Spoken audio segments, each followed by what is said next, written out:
बिस्मिल्लाहिर्रहमानिर्रहीम। एक नए प्रोग्राम के साथ आपकी खिदमत में हाजिर है।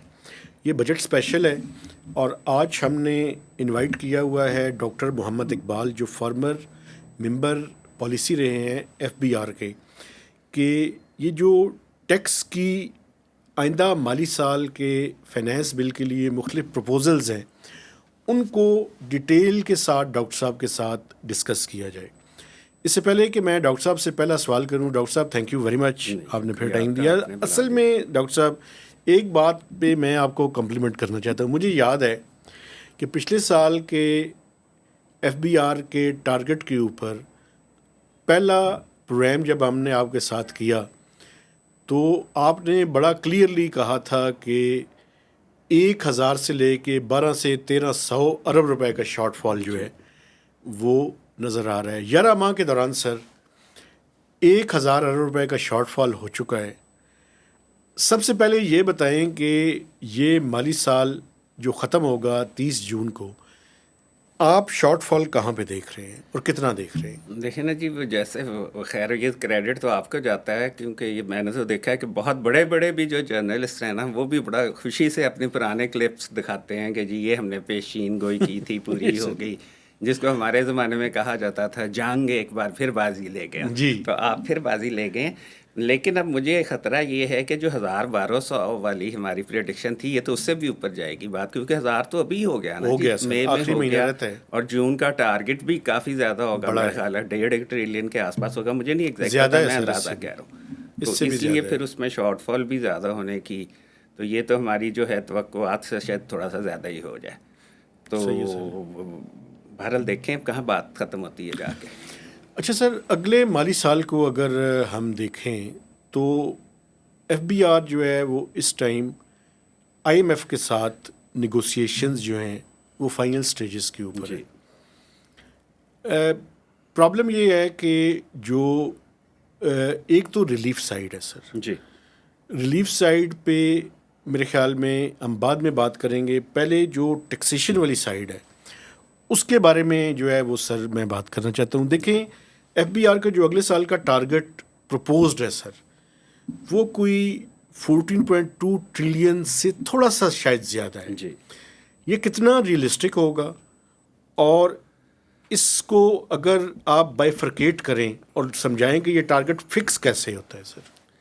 देखिए ना जी, टारगेट फिक्स एक है कि होता कैसे है, और एक बात है कि होना कैसे चाहिए। ठीक है। ठीक ना जी, जो असल आइडियल, जो शायद मैंने कभी पहले भी जिक्र किया, और प्रॉब्लम हमारा ये है कि एक फिस्कल इक्वेशन होती है, आप उसे समझ लें। फिस्कल इक्वेशन के दो हिस्से तो हैं, दो कंपोनेंट्स हैं, एक तो आपकी आमदन और दूसरा आपका अखराजात, ठीक है और सर। तीसरा होता है डेफिसिट, कि यानी कि दोनों में जो फ़र्क होगा, खसारा अगर कितना खर्चे होगा? ज़्यादा हैं तो आपने कैसे पूरे करने हैं। असूलन ये तरीका होना चाहिए आइडियल के, पहले आप आमदन को तय करें कि जी हमारे पैसे कितने आने हैं, फिर उसमें से देखें कि जी खराजात कितने आपने करने हैं, और फिर डिफिसिट उसमें से नेचुरली निकलने दें। हमारे यहाँ ये प्रॉब्लम ये होता है कि बाकी दोनों चीज़ें पहले तय की जाती हैं कि हमने खर्चा कितना करना है, और आईएमएफ को हमने डेफिसिट कितना दिखाना है। बिल्कुल। फिर इस इक्वेशन को बैलेंस करने के लिए जो बच जाता है वो आप उल्टी गंगा वो बहती है। उसके खाते में डाल देते हैं। यही सबसे बड़ा एफबीआर का, अगर एक जो बड़ी रिफॉर्म्स की बात होती है, अगर एफबीआर की टारगेट सेटिंग को हम रिफॉर्म कर दें ना, तो बहुत सारे मसाइल ऑटोमेटिकली हल हो जाएंगे। जो टैक्स पेयर के साथ ज़्यादती होती है, जो सारे प्रॉब्लम आती हैं, और फिर प्रॉब्लम ये होता है कि आपकी सारी जो मैक्रो इकोनॉमिक मैनेजमेंट है वो गड़बड़ हो जाती है, कि लेकिन जब सर एक आपने एक एक चीज़ यहीं पे मुझे बताएं, जी ये जो tax policy unit ministry of finance में बन रहा है और जी जी पॉलिसी सारी उधर शिफ्ट कर रहे हैं, जी जी इसके बारे में आपकी क्या राय है सर? देखे ना जी, इसके बारे में मैं तो इसका कोई बहुत ज़्यादा सपोर्टर नहीं हूँ, क्योंकि मैं हमेशा यही कहता हूँ कि जो टैक्स पॉलिसी बनाने की जितनी भी एक्सपर्टीज़ है, चाहे वो डिफेक्टिव है या जैसी भी है, वो एफबीआर में ही एग्जिस्ट करती है। वो पॉलिसी, वो एक्सपर्टीज़ आप बाहर से नहीं ला सकते, आप मार्केट से नहीं ला सकते, क्योंकि वो एक यूनिक काम है, और वो यूनिक काम जो है वो एफबीआर के बाहर करना बड़ा मुश्किल है। एफबीआर ने पिछले चंद सालों में जो पॉलिसियाँ बनाई हैं, उनमें गलतियाँ हैं, एडमिटेड उसमें बहुत ज़्यादा फॉल्ट्स हैं, लेकिन उनको ठीक भी एफबीआर ही कर सकता है। अगर एफबीआर एक रियलिस्टिक पॉलिसी बनाना चाहे तो वो कैपेसिटी एफबीआर के पास, ये एफबीआर के बाहर नहीं है। अगर आप एफबीआर के लोगों को ही उठा के फाइनेंस मिनिस्ट्री में बिठा देंगे तो उससे क्या बेनिफिट होगा? ठीक ना जी। और दूसरा मसला ये है कि जब आप बाकी स्टेक होल्डर्स को इन्वॉल्व करेंगे ना, तो उसमें बहुत सारे वेस्टेड इंटरेस्ट आ जाएंगे। हम कभी अगर देखें ना कि जब हम क्रिटिसाइज़ करते हैं कि जी के पॉलिसीज़ में बड़ी डिस्टॉर्शंस हैं, एग्जेम्पशंस हैं, गलत वेस्टेड इंटरेस्ट को एग्जेम्पशंस दी गई हैं, तो आप अभी कभी उनका प्रोसेस देखें तो वो एफबीआर ने ओरिजिनेट नहीं किए होंगे, वो किसी और मिनिस्ट्री से ओरिजिनेट हुए हैं। पॉलिटिकल मास्टर्स करते हैं। तो या उसके अलावा हर मिनिस्ट्री का अपना इंटरेस्ट होता है ना जी। कॉमर्स मिनिस्ट्री का इंटरेस्ट है कि जी ट्रेड ज़्यादा होना चाहिए, ठीक है ना जी। उसके लिए वो कुछ इंसेंटिव देना चाहेंगे। मसलन वो टैरिफ पे आजकल बात हो रही है सर, टैरिफ को कम देखें ना, करें। टैरिफ भी, ये भी अगर आप वो हम जो शुरू में बात कर रहे थे ना कि ये ऑलरेडी इस पे ये भी शायद आपके प्रोग्राम में पहली दफ़ा बात हुई थी कि टैरिफ को कम करने से हम लोकल इंडस्ट्री को तबाह करेंगे। और वो जो एग्रीकल्चर सेक्टर की भी बात हुई थी कि वो सपोर्ट प्राइस को ख़त्म करके हम एग्रीकल्चर रिस्क को भी नुकसान पहुँचाएंगे। ये दोनों बातें अब बहुत ज़्यादा खुलेआम होने लगी हैं। एग्रीकल्चर का तो हम देख चुके हैं इस, और जब ये टैरिफ्स कम होंगे तो आप इंडस्ट्री पे भी इसका इम्पैक्ट देख लेंगे। तो प्रॉब्लम ये है कि मसलन पावर इंडस्ट्री ने आईपीपीज़ के साथ जब एग्रीमेंट किए तो उन्होंने उनको टैक्स एग्जम्पशंस दिलवाई ना, और उस टैक्स एग्जम्पशंस बाकी उनके आईपीपीज़ का जो भी प्रॉब्लम है उनके अलावा टैक्स एग्जम्पशन भी उनका एक प्रॉब्लम है। तो ये अगर आप एफबीआर से ले जाएंगे तो अभी एफबीआर जो थोड़ा बहुत रेजिस्ट कर लेता था ना, क्योंकि एफबीआर का तो मेन ऑब्जेक्टिव अपना रेवेन्यू है, तो वो रेवेन्यू का ऑब्जेक्टिव ज़्यादा कॉम्प्रोमाइज़ होगा जब एफबीआर से आप निकाल के किसी और जगह से फाइनेंस में लेकर जाने की। हाँ जी, फाइनेंस में ले जाएंगे, बिल्कुल ठीक है। अच्छा सर, एक चीज़ इससे पहले कि हम जो टैक्स मेयर्स हैं उन पे बात करें, थोड़ी सी रिलीफ पे लोग बड़े आजकल बेताब हैं और सुनने के लिए बेचैन हैं। सबसे पहले सैलरीड क्लास सर, जी जो सैलरीड क्लास और पेंशनर्स हैं सर, जी आपको पता है कि पेंशन के ऊपर टैक्स नहीं है जी, सैलरीड क्लास के ऊपर बर्डन जो है वो काफ़ी ज़्यादा है। बिल्कुल सही है ये जो पिछले साल जिस अंदाज में टैक्सेशन की गई, जी। आपको इसको किस तरह से देखते हैं और इसको प्रोग्रेसिव किस तरह से किया जा सकता है? देखें, मेहताब से पहले मैं एक छोटी सी आपके सवाल से हट के बात करना चाहूँगा। जो आपने भी शायद लिखा कि जी के जो सैलरी वालों को रिलीफ देने के लिए इंटरेस्ट इनकम पे जो है वो टैक्स बढ़ाया जा रहा है, इंटरेस्ट इनकम या प्रॉफिट बैंक्स के। जी बिल्कुल, उस पे पहले टैक्सेशन में इस पे बात कर लेते हैं। फिलोसॉफिक बहुत एतराज़ है कि अगर आप एक चीज़ में, इसकी और मिसाल ले लें कि हमने बिजली के रेट्स कम करने हैं तो इसलिए हम पीडीएल बढ़ा रहे हैं। आप एक जेब में से पैसे निकाल के दूसरी जेब में क्यों डालना चाहते हैं? उससे किसको कौन सी रिलीफ मिल रही है?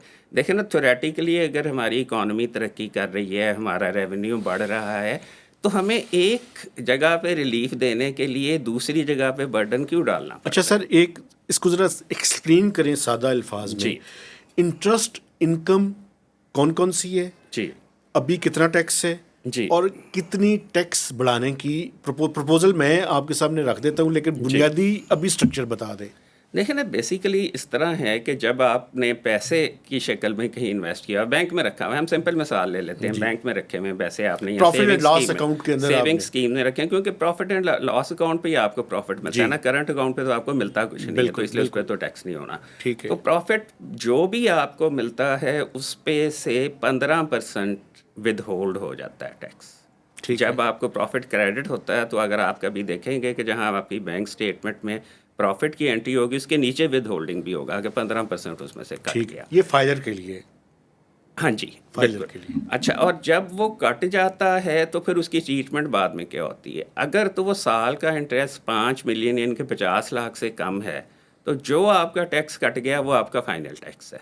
जब आप अपनी बाकी आमदन पे टैक्स देने लगेंगे तो इस इंटरेस्ट या प्रॉफिट को उसमें शामिल नहीं करेंगे, ये एक सेपरेट ब्लॉक के तौर पे ख़त्म हो जाएगा। लेकिन अगर आपका साल का टैक्स 5 मिलियन से ज़्यादा है तो फिर ये 15% कटेगा ज़रूर, विद होल्ड होगा, लेकिन वो फाइनल टैक्स नहीं होगा, वो आपकी बाकी इनकम में इंक्लूड होगा। और अगर उस पर ओवरऑल 35% टैक्स लग रहा है, 30% लग रहा है, वही उस पर भी लग जाएगा। तो ये और तीसरी बात ये है कि जो कंपनीज़ हैं, कंपनीज़ को जो प्रॉफिट मिलता है वो बगैर किसी लिमिट के वो 15% फाइनल नहीं होता, वो भी उनकी इनकम में जो जो कंपनी पे टैक्स लगता है 29% जी सर, वगैरह कॉर्पोरेट वगैरह, सेक्टर उसमें का जो है। सरचार्जेस वगैरह वो उस रेट पे टैक्स हो जाता है। तो अगर आप टैक्स रेट बढ़ाएंगे विद होल्डिंग का, तो ये बड़े लोगों पे उसका इम्पैक्ट नहीं जाएगा। ये फिर वही हमारी जो प्रोवर्बियल मिडिल क्लास है ना, क्योंकि बड़े लोगों ने अगर पैसे बैंकों में रखे हैं तो साल में 5 मिलियन से कहीं ज़्यादा उस पर उनको इंटरेस्ट मिल रहा होगा, ठीक है। और वो इम्पैक्ट नहीं होगा। तो प्रॉब्लम ये होगा कि वो जो मिडिल इनकम वाले लोगों के कुछ अगर इन्वेस्टमेंट पड़ी हुई है बैंकों में, उन्होंने सेविंग्स रखी हुई हैं, तो उस पर उनका टैक्स का बर्डन बढ़ अच्छा, जाएगा। अभी जो इसमें 1 मिनट मुझे और जी दीजिएगा, इस प्लीज़। पे एक और एस्पेक्ट, इस पे हम रेट कम रखते क्यों हैं, इसकी वजह क्या है? इसकी वजह यह है कि मसलन आपको तनख्वाह मिली, आपने टैक्स दे दिया उस पर, कुछ बचत करके अगर आपने बैंक में रख दिए पैसे, तो उन पे जो आपको प्रॉफिट मिलेगा वो एक तरह से आप दोबारा उन्हीं पैसों पे फिर टैक्स दे नहीं, आप रहे हैं। डबल टैक्सेशन नहीं, करेंगे। इसको डबल टैक्सेशन स्ट्रिक्टली नहीं कह सकते, क्योंकि पहले इनकम आपकी सैलरी थी और अब इनकम आपकी होगी वो प्रॉफिट इंटरेस्ट वाली, इनकम, ठीक है। लेकिन अल्टीमेटली सोर्स तो वही है ना। इसलिए बड़े अरसे तक, दिहाइयों तक इस पर 10% टैक्स रहा है, ठीक है। फिर इसे 15% कर दिया गया। अब आप बता रहे हैं कि 15% से भी इंक्रीज करने की कोशिश हो रही अच्छा है। सर, एक तो ये बताएं कि ये नॉन फाइलर्स पे कितना है, और दूसरी बात ये है कि ये नॉन फाइलर्स को एक तरफ कहते हैं कि हम ख़त्म कर रहे हैं, जी, देखो ना, दूसरी तरफ जो है यही ये बढ़ा रहे हैं। कॉन्ट्राडिक्शन है ना। पहले देखिए, एक स्कीम बनी थी कि अगर कोई शख्स नॉन फाइलर रहना चाहता है तो वो ज़्यादा बर्डन बर्दाश्त कर ले, ज़्यादा कॉस्ट दे दे और वो नॉन फाइलर है। इसको इन्होंने कहा कि जी ये नॉन फाइलर को एक तरह से लीगलाइज किया जा रहा है, हालांकि लीगलाइज नहीं किया जा रहा था। नॉन फाइलर का ज़्यादा टैक्स देने के बावजूद उसका रजिस्टर और नॉन टैक्स देना उसकी लायबिलिटी थी। आपने कहा कि नहीं जी ये बड़ी गलत स्कीम थी। तो फिर अगर आप ये कह रहे हैं कि वो गलत स्कीम थी, तो फिर नॉन फाइलर पे ज़्यादा रेट आप क्यों रख रहे हैं? फिर नॉन फाइलर को लेके आए, अपने सिस्टम में मैं लेके यही आए, उस तो पर बात कर टैक्स रहा बने। हूँ, हाँ जी, तो ये कॉन्ट्रडिक्टरी है दोनों बातें। कॉन्ट्राडिक्टरी, ये दोनों बातें कॉन्ट्राडिक्टरी हैं। अच्छा तो सर। या तो आप माने कि वो जो पॉलिसी बनी थी 2013, 14, 15 में, वो ठीक थी, उसको आगे लेके चले, और प्रैक्टिकली आप ले रहे हैं, आप प्रैक्टिकली आप उसे आगे ले जा रहे हैं, क्योंकि पहले था सिर्फ कि नॉन फाइलर का रेट डबल हो जाता था, अब कुछ केसेस में 3 गुना भी हो जाता है, इससे भी ज़्यादा हो जाता है। इसी तरह मेरा ख्याल है ये जो प्रॉफिट वाली बात कर रहे हैं, इसमें भी वो ज़्यादा है, दोगुने से ज़्यादा है। अच्छा सर, ठीक है सैलरीड क्लास पे आ जाए हम। जी। सैलरीड क्लास की टैक्सेशन के बारे में आपकी अपनी राय क्या है, और उसको कैसे प्रोग्रेसिव किया जा सकता सैलरी क्लास के बारे में मेरी पहले दिन से राय यही है कि उसके साथ कंसेशनल ट्रीटमेंट होनी चाहिए दूसरे सोर्सेज ऑफ इनकम वालों के मुकाबले में, इसलिए कि मसलन बिजनेस इनकम है, बिजनेस इनकम पे जो बिजनेस वाले होते हैं वो मैनेज कर लेते हैं कि कितनी इनकम उन्होंने बतानी है। है? सैलरी वाला मैनेज नहीं शॉक कर को सकता। एब्जॉर्ब कर सकते हैं। वो शौक इस तरह एब्जॉर्ब कर लेते हैं कि कुछ वो खर्चे डाल देते हैं। देखें ना, मसलन प्रॉब्लम ये है कि सैलरी इनकम के अगेंस्ट आप किसी किस्म का कोई खर्चा नहीं ले सकते। अगर आप थ्योरेटिकली गौर करें तो अगर सैलरी के लिए एक आदमी पिंडी से चलता है, इस्लामाबाद आता है, तो वो सैलरी हासिल नहीं कर सकता जब तक वो गाड़ी का खर्चा नहीं करेगा, पेट्रोल नहीं लगाएगा, वो वहाँ नहीं पहुँच सकता। तो एक लिहाज से शायद उसको वो खर्चा मिलना चाहिए, लेकिन सैलरी के इनकम के अगेंस्ट किसी किस्म का खर्चा अलाउड नहीं एट है। सोर्स ही डिडक्शन हो जाती है। सोर्स पे ग्रॉस अमाउंट पे डिडक्शन हो जाती है और वही वो टैक्स उसका बन जाता है। तो एक तो प्रॉब्लम इसमें ये है कि जी के उसके अगेंस्ट आप डिडक्शन नहीं देते, बाकी सारों में आपको रिलीफ देते हैं, खर्चों की वो रिलीफ देते हैं, सैलरी वाले को नहीं मिलती। दूसरी बात ये है कि सैलरी वाला के पास, अगर ये अच्छी बात नहीं है, किसी को भी नहीं छुपाना चाहिए, लेकिन जब बाकी लोग इनकम अपनी मर्ज़ी से डिक्लेयर करते हैं, सैलरी वाले के पास ये ऑप्शन नहीं होती, क्योंकि उसके तो एम्प्लॉयर ने टैक्स काट दिया, उसने सैलरी सर्टिफिकेट भी देना है। कुछ प्राइवेट सेक्टर में कुछ होती है कोई थोड़ी बहुत मैनिपुलेशन, लेकिन मेजॉरिटी में नहीं हो सकती। कुछ अब जो रेट बढ़ा है सर, कुछ लोगों ने कैश में पैसे लेने शुरू हाँ कर जी, दिए। बिल्कुल, यही हुआ ना। असल में जो बात हो रही थी ना शुरू में, टारगेट ना होने की, इतनी हैवी टैक्सेशन की, उसकी भी वजह, जो बेसिक वजह है ना, जो टैक्स पॉलिसी वाले नहीं समझते, वो ये समझते हैं कि जी आज अगर 10% टैक्स है और उसमें हमें 100 रुपये आ रहे हैं, आप उसे 20 करेंगे तो 200 आ जाएंगे। ये हम नहीं समझते कि जब हम टैक्स बढ़ाते हैं ना, तो टैक्स पेयर का बिहेवियर भी चेंज हो जाता है। उसको वो रास्ते इलास्टिसिटी ढूंढते के हैं, कॉन्टेक्स्ट में वो नहीं देखते। रास्ते ढूंढते हैं। आप मिसाल के तौर पे आज जितने भी कार्बोनेटेड बेवरेजेस हैं, इन पर टैक्स 3 गुना कर दें, आपका टैक्स 3 गुना बढ़ेगा नहीं, लोग शिफ्ट हो जाएंगे, लोग शिफ्ट हो जाएंगे, जूसेस पे शिफ्ट हो जाएंगे और ऑल्टरनेटिव्स पे। मेरे जैसे देसी लोग सत्तू पीना शुरू कर देंगे, वो नहीं पिएंगे कोलास। तो ये बिहेवियर को मॉडिफाई कर देता है टैक्स, सही है उसकी सर। वजह से आपकी प्रोजेक्शन, सारी प्रिडिक्शन गलत हो जाती है। अच्छा सर, इससे पहले कि हम बाकी सेक्टर्स के बारे में जाएं, एक सेक्टर के बारे में हुकूमत बड़ी शद्दोमत से प्लानिंग कर रही है जी और वो कह रही है कि हम डिजिटाइजेशन ऑफ इकोनॉमी की तरफ बढ़ेंगे। जी। ये कितना एक वाइबल है कि मैं एक फ्यूल स्टेशन के ऊपर जाऊं, क्रेडिट कार्ड से या डेबिट कार्ड से पेमेंट करूं तो उस पे मुझे इंसेंटिव दिया जाए, जी और अगर मैं कैश में करूं तो उस पे कम जो है वो मुझे दिया जाए, और इसके साथ ही ये पीओएस मशीन्स का एक्सपीरियंस है उसके जी। बारे में भी बताइएगा। देखिए, पहली बात तो फिर एक मैं आपको कॉन्ट्राडिक्शन पॉइंट आउट करूंगा। अगर आप डिजिटाइजेशन के जरिए की तरफ जाना चाहते हैं, इसका मतलब है बैंकिंग सेक्टर को प्रमोट करना चाहते हैं ना, तभी वो क्रेडिट कार्ड से पेमेंट करेगा ना, बैंकिंग बिल्कुल सेक्टर में जाएगा। तो उधर आप बैंक के प्रॉफिट पे टैक्स बढ़ा रहे हैं, तो या बिल्कुल बैंक को प्रमोट कर रहे हैं या डिस्करेज कर रहे हैं। देखिए ना, जब बिल्कुल। लोगों के एक तरफ तो प्रॉब्लम ये हुआ कि प्रॉफिट रेट्स कम हो गए, मार्कअप रेट, क्योंकि पॉलिसी रेट पॉलिसी कम रेट हुआ, कम हुआ है। तो जो इसी तरह कंज्यूमर या जो डिपॉजिटर को रिटर्न मिलता है वो भी कम हो गया। एक तरफ से उनको वो हिट लगी। आप ज़हन में रखें कि बहुत सारे लोग पाकिस्तान में ऐसे भी हैं जो अपने बैंक के प्रॉफिट पे ज़िंदगी गुजारते हैं। पेंशनर होंगे, बहुत सारे लोग होंगे, बहुत से सेविंग स्कीम्स ठीक के है जी, अंदर है सेविंग सर। स्कीम में लोगों ने पैसे किए हैं, उनकी फिक्स्ड इनकम होती है। एक उधर से कम हो जाएगी, एक ऊपर आप ऊपर टैक्स लगा देंगे तो वो और ज़्यादा नीचे आ जाएंगे। उसका फिर नतीजा ये होगा कि वो फिर और रास्ते ढूंढेंगे। फिर वो स्कैम्स आ जाते हैं, स्कैम्स आ जाते हैं कि जी वो जो जो आपको पता है कि जी हफ्ते महीने में आपके पैसे दुगने किए जाएं, तो वो फिर आप क्यों हाँ, एक स्टेबल वो डबल शाह स्टेबल आ जाता है डबल और शाह आ जाता है। या तो आप ये कहना कि आप क्रिप्टो करेंसी को आजकल प्रमोट करना चाहते हैं, तो हम इसलिए बैंक का प्रॉफिट का रेट कम कर रहे हैं कि लोग उसमें से पैसे निकालें और क्रिप्टो करेंसी आखिरी में हिस्से में मैं डालें, क्रिप्टो के बारे में एक सवाल और पूछूंगा सर। बबल क्रिएट करें और फिर उसमें कुछ लोग पैसे कमा के निकल जाएं और मेरे आप जैसे लोग सर पकड़ के बैठे रहें कि हमारी सेविंग्स कहाँ गई। तो इसलिए लोगों को एक सिक्योर जो है बाइज़्ज़त तरीके से जिंदा रहने ये दें। जो डिजिटाइजेशन ऑफ इकोनॉमी है सर, उसके जी ऊपर एक और सवाल कि जी क्या ऐसे वक्त में जब कनेक्टिविटी एक बहुत बड़ा इशू है पाकिस्तान जी, के अंदर, बिल्कुल सही है। तो ये पीओएस मशीन्स जो हैं, जो पॉइंट ऑफ सेल्स पे एफबीआर ने टीयर 1 रिटेलर्स के लिए जी रखा, अगले माली साल के दौरान सर कोई 400 अरब रुपए से जायद वो कह रहे हैं कि हम इन्फोर्समेंट से, ये पीओएस से और ये जो डिजिटाइजेशन ऑफ इकोनॉमी है इससे जनरेट करेंगे। ये कितना एक वाइबल मैं है? तो आपसे मेरा ज़ाती ख्याल ये है कि कोई भी जो पॉलिसी आप इंट्रोड्यूस करते हैं, नमयत लाते हैं ना, तो आपको मिड कोर्स रिव्यू की ज़रूरत होती है। आप कर रहे हैं ना पीयूएस, पिछले 3-4 साल साल से हो गया। चल रहा है ना, उसके रिजल्ट्स तो देखें ना और पब्लिक करें। वो पब्लिक करें, एक्सपर्ट्स को, इकोनॉमिस्ट को देखने दें कि उनका रिज़ल्ट क्या आया है। अगर तो उनका रिज़ल्ट इतना इनकरेजिंग है कि उसको हम और बहुत ज़्यादा बढ़ा के करना चाहते हैं, तो बिल्कुल करें, बिल्कुल करें। लेकिन अगर उनका रिज़ल्ट ठीक नहीं आया और डिसरप्शन आपने ज़्यादा कॉज की है, तो फिर उस पे उस पॉलिसी को रिव्यू करने की ज़रूरत है ना। ये लेकिन साउंड पॉलिसी मेकिंग के असूल हैं, किसी भी टेक्स्ट बुक में से मिल लेकिन सकते हैं। सर वो पूरी तरह से इस मुल्क के अंदर ये जो पीओएस मशीन्स हैं, वो ना तो पूरी तरह से उस प्रोजेक्ट को प्रॉपरली एग्जीक्यूट किया गया है, जी, और वो है भी बड़ा लिमिटेड। मेरे ख्याल में 11,000 या 15,000 टोटल है। मैं आपको बताता हूँ उसमें कुछ स्ट्रक्चरल प्रॉब्लम्स हैं। आपने एक ये बनाया 2-3 साल पहले इस्लामाबाद की हद तक जो है रेस्टोरेंट्स पे टैक्स, कि अगर कोई क्रेडिट कार्ड के साथ पेमेंट करेगा तो उसे 5% सेल टैक्स देना पड़ेगा। अभी भी है सर ये। ठीक है ना जी, अभी भी है। लेकिन उसका नतीजा आपने क्या किया? उसका नतीजा आपने ये किया कि वो जिस जिस अमाउंट पे वो रिड्यूस टैक्स दे रहा है सेल्स टैक्स का, उससे कॉरेस्पॉन्डिंग जो इनपुट टैक्स है वो रेस्टोरेंट का आपने डिसअलाउ कर दिया। देखना, डिजिटाइजेशन आप करना चाहते हैं, इसकी कॉस्ट अगर कोई है तो वो आपने बर्दाश्त करनी है, वो उस पर ना डालें। रेस्टोरेंट वाले को तो फिर इंसेंटिव नहीं रह गया। बिल्कुल रेस्टोरेंट वाला के पास क्या इंसेंटिव है कोई क्रेडिट कार्ड पे आपसे 5% बिल्कुल टैक्स ले? ठीक है ना बिल्कुल। जी। तो इसलिए पॉलिसी जब बनाएं तो उसमें छोटी छोटी डंडियां मारने की कोशिश ना करें। उस पॉलिसी को पूरी तरह से स्पिरिट के साथ करें।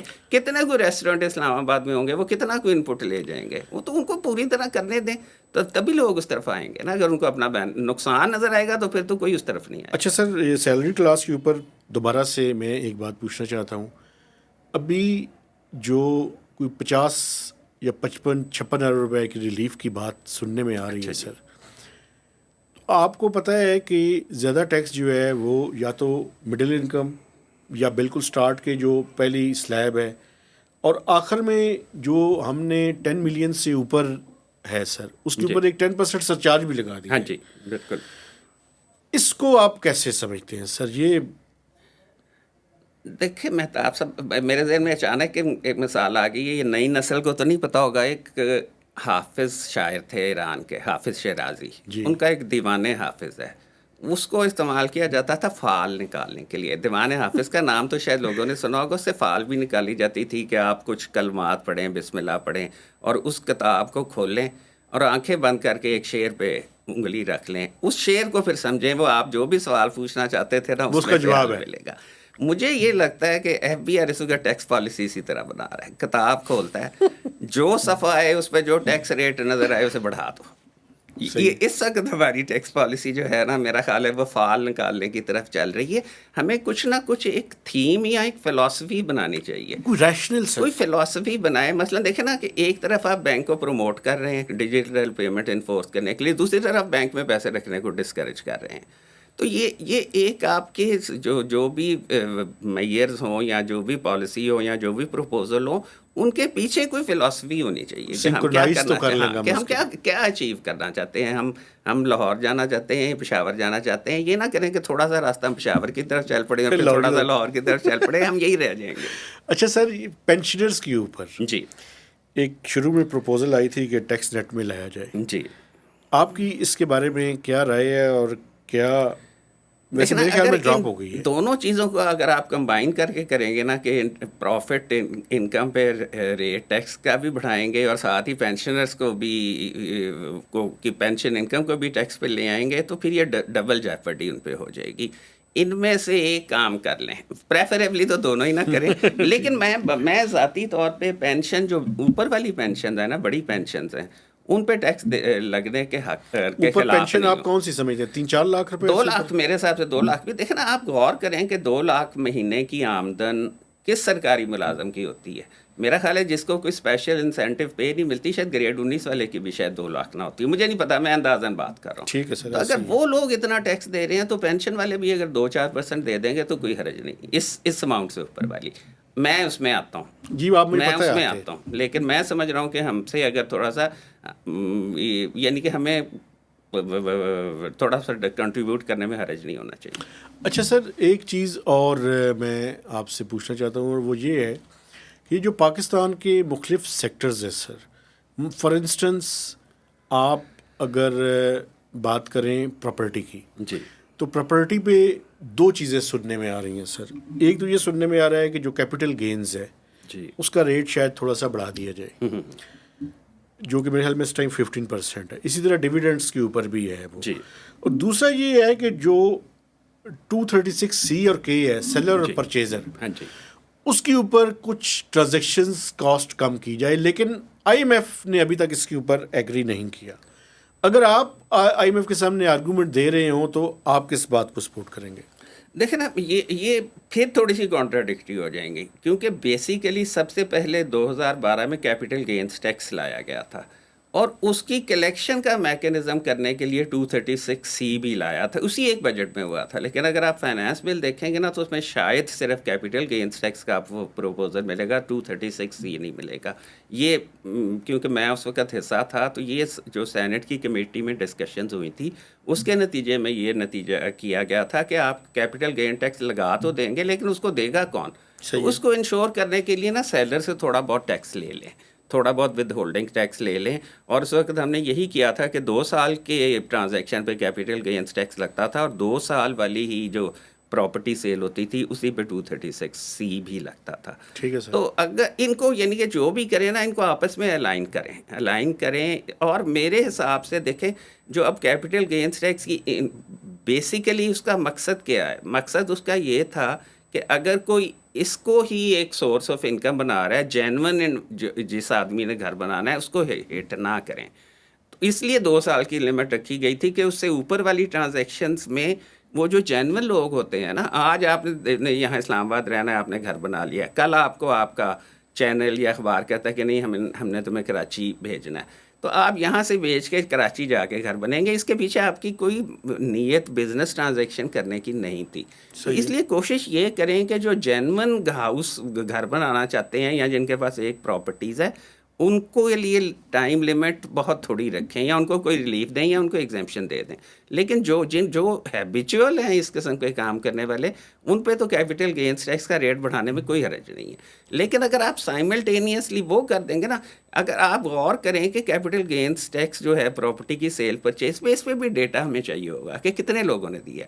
या वो सिर्फ ये करते हैं कि जो टैक्स कट गया 236C वो दे के फारग हो जाते हैं, क्या आप कैपिटल गेंस डिक्लेयर करते हैं, उस पर टैक्स देते हैं या नहीं? I don't think so. हाँ, यही प्रॉब्लम ये है ना कि जो पहले जो मेजर्स इम्प्लीमेंट हो गए उनको तो होल हार्टेडली थॉरली स्पिरिट के मुताबिक इम्प्लीमेंट करें, फिर आगे चलने की कोशिश। अगर आपके ख्याल में फिर 236C यानी सेलर और परचेजर के ऊपर ट्रांजैक्शन की आप कम करते हैं जी और गेन्स बढ़ाते हैं, तो ये फ़ायदे का सौदा नहीं हाँ, है। क्योंकि अगर गेन पे कोई टैक्स दे ही नहीं रहा, वही टैक्स दे रहा है। यही मैं कह रहा हूँ कि ये तो डेटे के साथ आप डिसीजन कर सकते हैं ना कि अगर गेन पे टैक्स नहीं आ रहा, आ ही 236C की फॉर्म में रहा है, तो फिर तो आप नुकसान कर रहे हैं ना 236 बढ़ा के।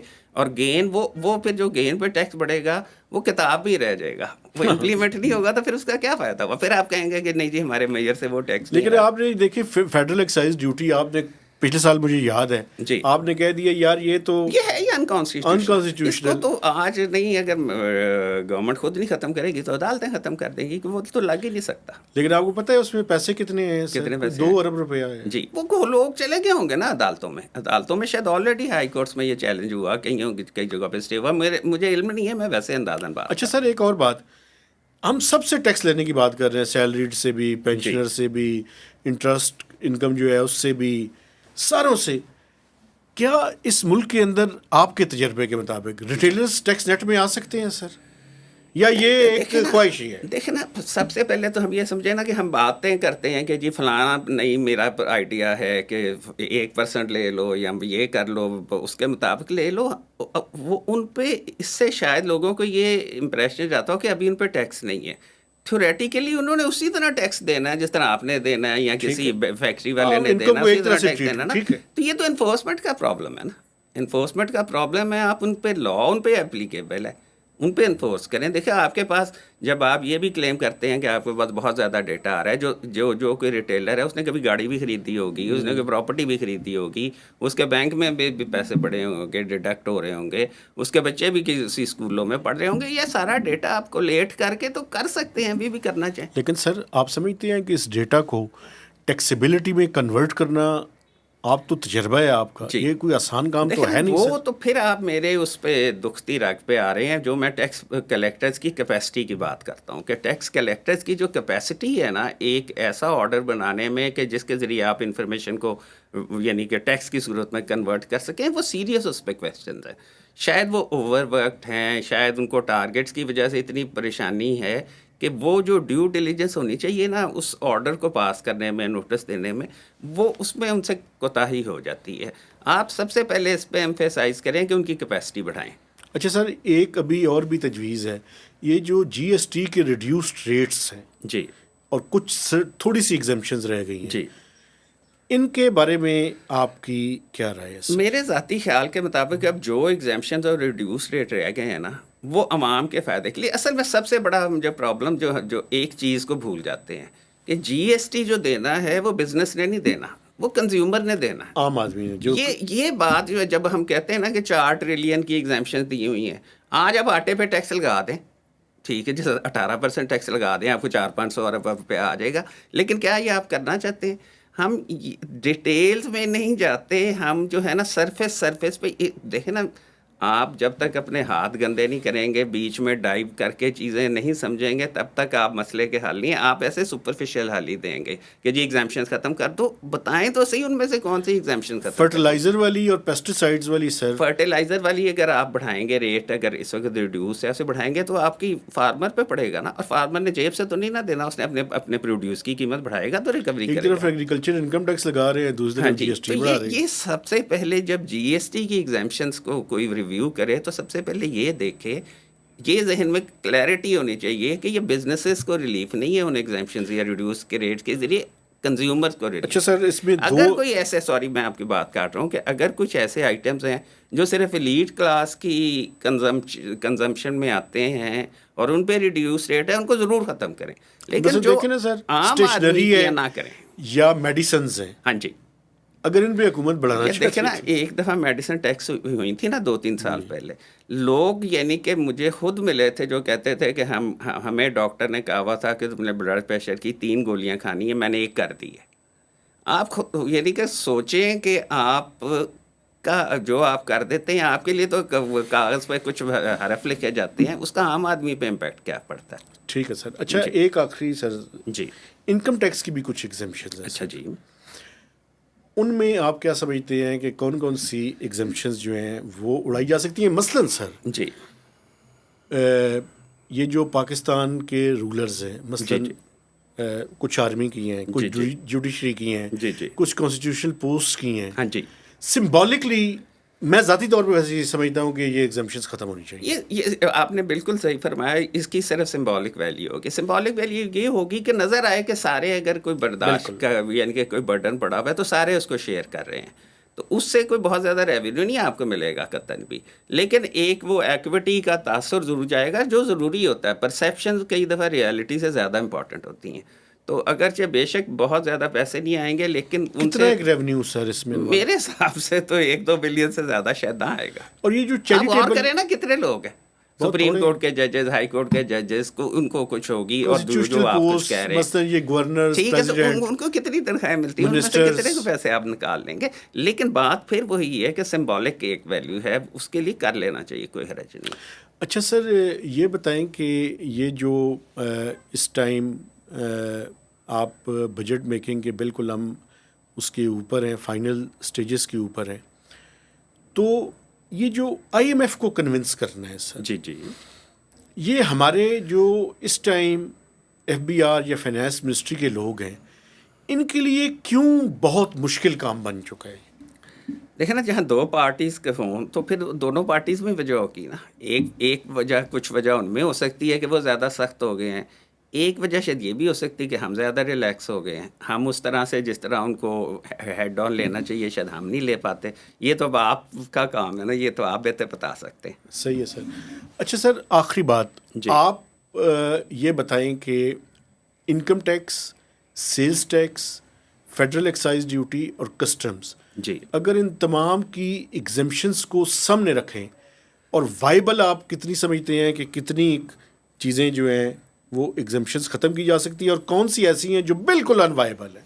देखिए, कुछ चीज़ें हैं कि जो कंपल्शन है, मसलन आईपीपीज़ को जो हमने इनकम टैक्स की एग्जम्पशन दी हुई है, वो उनके साथ जो हमने पावर परचेज एग्रीमेंट्स किए हुए हैं, जो रिस्पेक्टिव पावर पॉलिसीज़ थी उनमें हैं, वो नहीं आप शामिल निकाल सकते। ठीक है। ठीक है ना जी, अनलेस कि आप उनको किसी तरीके से उनको उनका उनमें दर्द खुदा, खौफ खुदा पैदा करें कि भाई तुम खुद छोड़ दो एग्जाम्पशन, क्योंकि एग्रीमेंट है ना, हमारी लाइबिलिटी है। इसी तरह बहुत सारी जो मैं आपको कह रहा हूँ ना कि सेल्स टैक्स की एग्जाम्पशन है, वो ज़्यादातर इसी तरह की हैं कि उनको नहीं ख़त्म करना चाहिए, उनको रिटेन रखना चाहिए। ठीक है। इनकम टैक्स में भी बहुत सारी इसी तरह। कस्टम में जो सबसे बड़ी एग्जाम्पशन जो इस वक्त मुझे याद आती हैं वो ये ऑटो पॉलिसी की वजह से है। जी। ठीक है ना जी। फिर और भी कोई ऐसी ही चीज़ें होंगी कि रॉ मटेरियल पे देखें ना, अगर हम रॉ मटेरियल पे भी 30% ड्यूटी कर दें तो बज़ाहिर तो हमने एग्जाम्पशन को या उसको जो कंसेशन थी ख़त्म कर रहे हैं, लेकिन वो हम इंडस्ट्री को तबाह कर रहे हैं।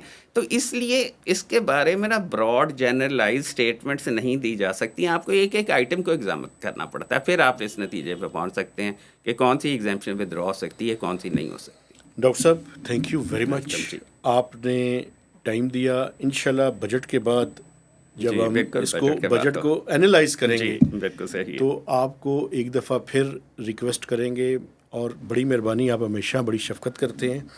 मैं अपने देखने वालों से गुजारिश करना चाहता हूं कि आपने हमारे चैनल को सब्सक्राइब करना है, इसकी शेयरिंग करनी है और मैक्सिमम इसके ऊपर जो कमेंट्स हैं वो भी देने हैं, ताकि ये जो डायलॉग है, ये जो मुकालमा है, ये दो तरफ़ा हो और आपकी जो राय और सवाल है वो हमारे लिए बड़ा इम्पोर्टेंट है। तो फॉर टाइम बीइंग इजाज़त दीजिए। अल्लाह हाफ़िज़।